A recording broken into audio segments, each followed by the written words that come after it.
Hey everyone, yay! Another video on physics. This video is on potential versus kinetic energy. It's on different types of energy and energy transformations. So how energy changes from one form to another. The first type of energy that we're going to talk about is potential energy. So when something has potential, it means that it can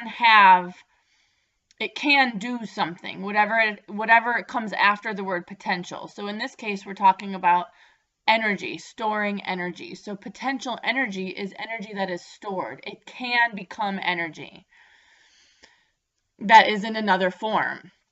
So the first example that I'm going to give is about a rubber band. So when you stretch a rubber band, it isn't moving. You've pulled it and you've stretched it, and it has the potential to be able to move, but it isn't moving yet. So it has potential energy to fly across the room.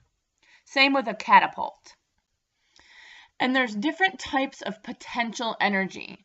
So when I use the word potential energy in terms of potential and kinetic, another way that you might hear it is gravitational potential energy. And it'll make sense in just a second when I get more into what potential energy is and what the formula is for it. Another kind of potential energy is chemical energy. So this is the type of energy that's stored when you eat food or when you burn something. Electrical energy is energy that's used to power homes, and that's also found in batteries. So when you have, let's say, a flashlight and the flashlight's turned off, you have the potential to have light in the battery, but there's not any light when the flashlight's off. When you switch it on, it goes from potential energy to electrical energy, because now you have energy that is in the form of electrical energy. Elastic energy, so that's the rubber band, stored when you stretch a rubber band, and there's energy stored in that rubber band, and when you let go of it, that stored energy is going to fling across the room and become kinetic energy. Earthquakes are another form of potential energy with stored elastic potential energy. So in Earth's plates, we talked about this last cycle, when we talked about plate tectonics, and in Earth's plates, there is the potential for them to move. And when an earthquake happens, the plates slide past one another, and it goes from elastic energy to kinetic energy when the plates are actually moving. And then another form of potential energy is nuclear energy, and that's produced when the nuclei of an atom is split and nuclear energy is produced. So it's got the potential to become nuclear energy in the nucleus of an atom. Okay, so we're going to spend some time on gravitational potential energy. So how would you describe a high diver? High diver is really funny. Someone who's brave, insane, full of beans, and full of gravitational potential energy. So I'm going to shorten this and just say GPE. GPE is the amount of energy that something has because of how high it is above the ground. So this high diver, do you think this high diver has a lot of gravitational potential energy or not a lot of gravitational potential energy?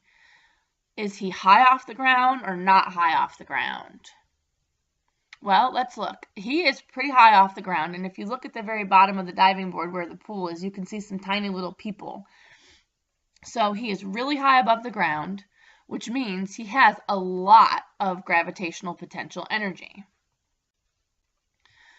So what is gravitational potential energy? Well, gravitational potential energy of an object on Earth depends upon its mass and its height above the Earth's surface. So when a bungee jumper starts to fall, he starts to lose gravitational potential energy. So remember, the higher up you are, the more GPE you have.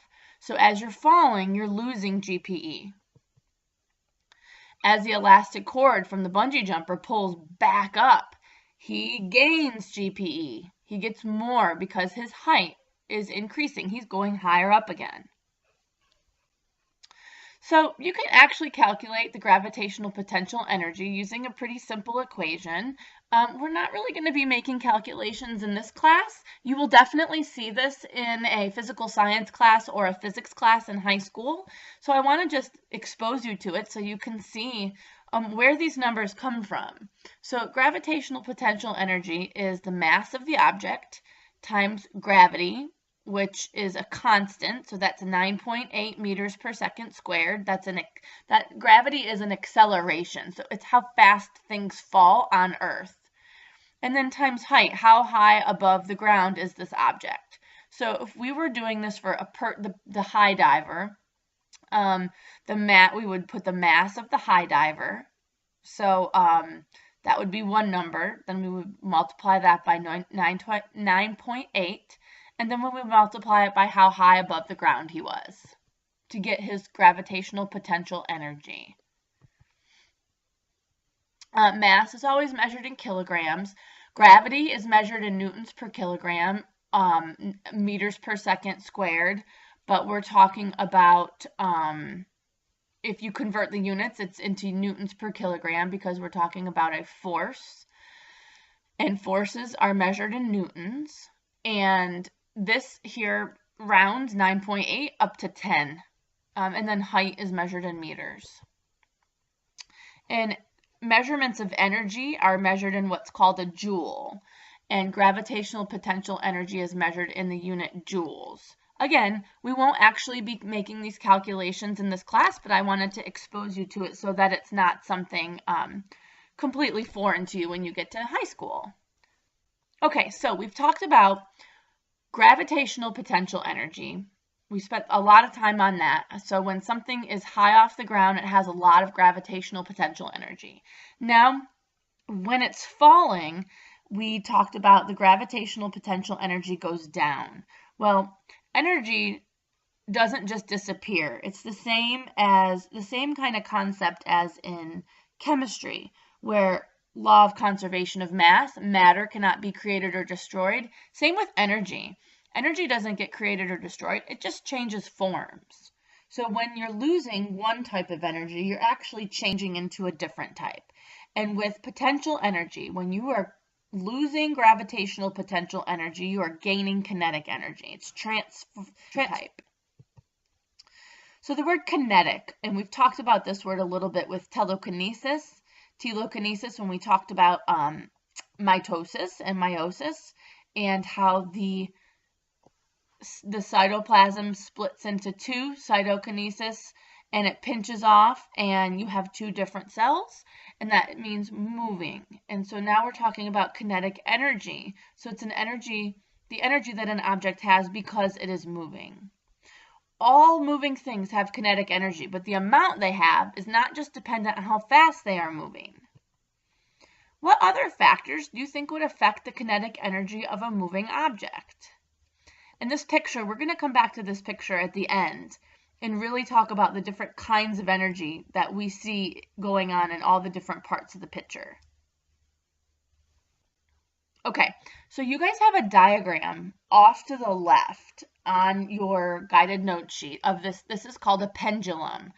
So when you start at number 1 and move all the way through number 5, we have different types of energy transformations happening. So if you notice the height of number 1 and number 5, they're the same.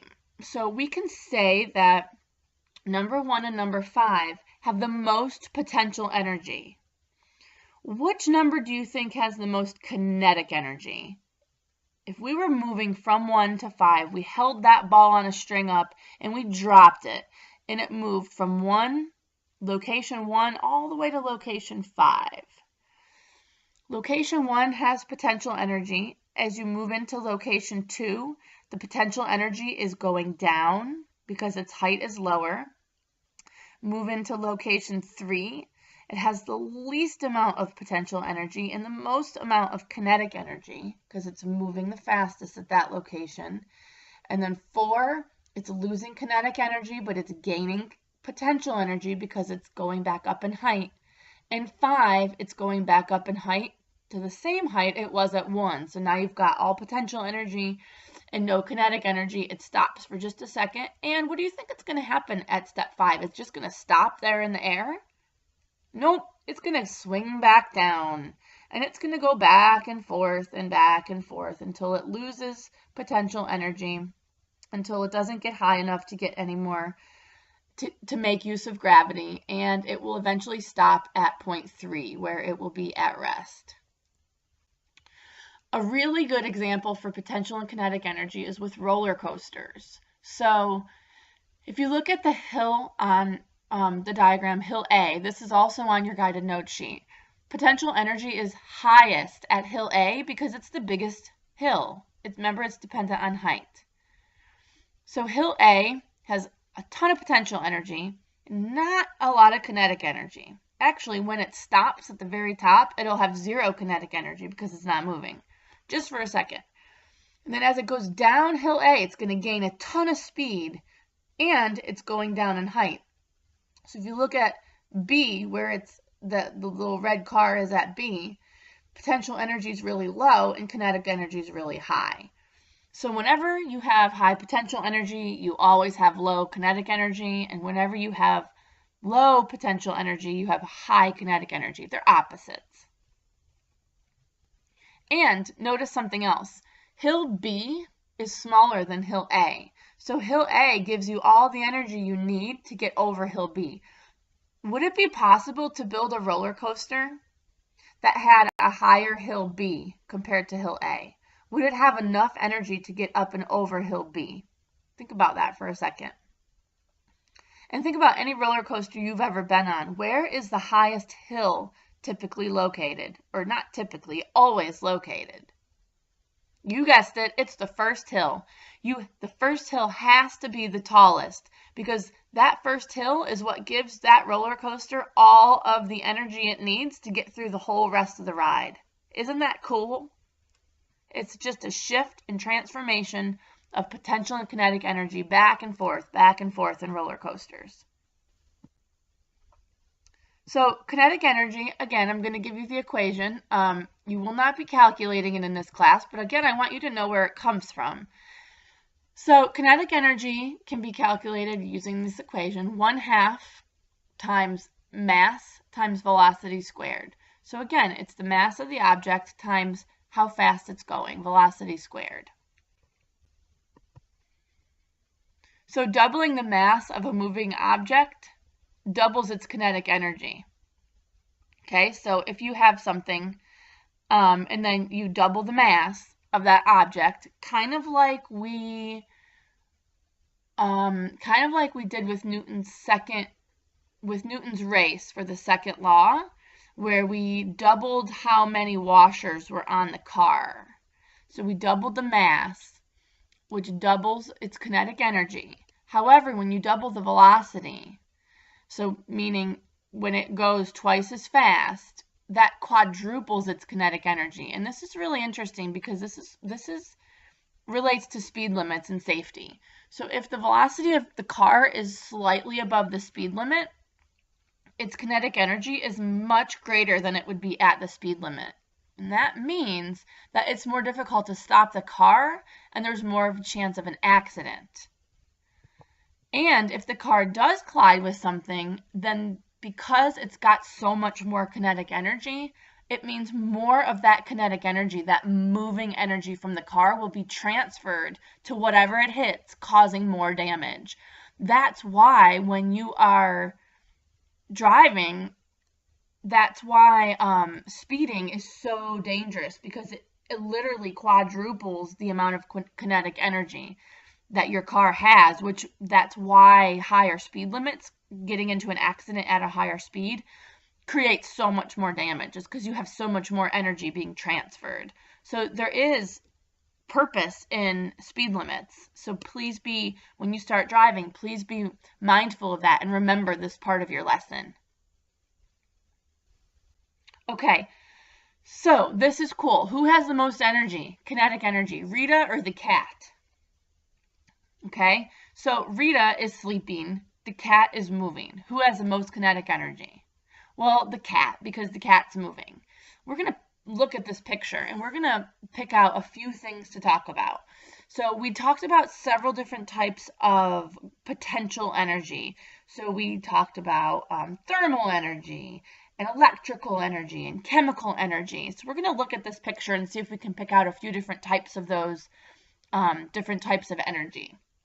So let's look at Rita. She's sleeping in bed and she's snoring, okay? Her mouth is open. We're going to just say she's snoring. So there's a couple different kinds of energy associated with her. There's the sound from her snoring, which is sound energy. And then she has body heat. So there's also thermal energy that's coming from her body. There's an alarm clock that looks like it's dancing on the table, the bedside table next to her. So we're going to assume that that alarm clock is actually going off. That would be kinetic energy. The alarm clock is moving. It would also be sound energy. Well, Rita is sleeping hardcore with some lights on, so she's wasting energy. I don't know why her lights are on because it's sunny out. Maybe she fell asleep with them on. But there's two lamps. There's a lamp next to the alarm clock, and then there's a lamp up a little bit higher to the right of the other lamp. It's a lava lamp. So there is electrical energy, there's light energy, there's thermal energy from the heat of the lava lamp. There's, let's see, there's some fruit next to the right of the lava lamp, and then there's a candle. Both of those are chemical energy. There's the potential to turn that food energy into stored chemical energy in her body, and then there's also from the burning of the candle, chemical energy. What other different kinds of energy do you see going on in this picture? There's so many different types, and we can sit here for a long time and talk about all of them. I just wanted to give you a brief overview of some of the most obvious ones, but see if you can pick out any more types of kinetic energy or potential energy, and if so, potential, what kind of potential energy?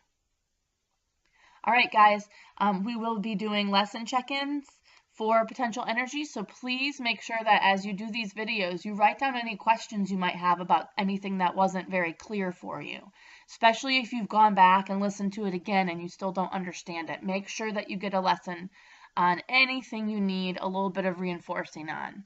Awesome. Have a great day, and we're almost to spring break. Yay!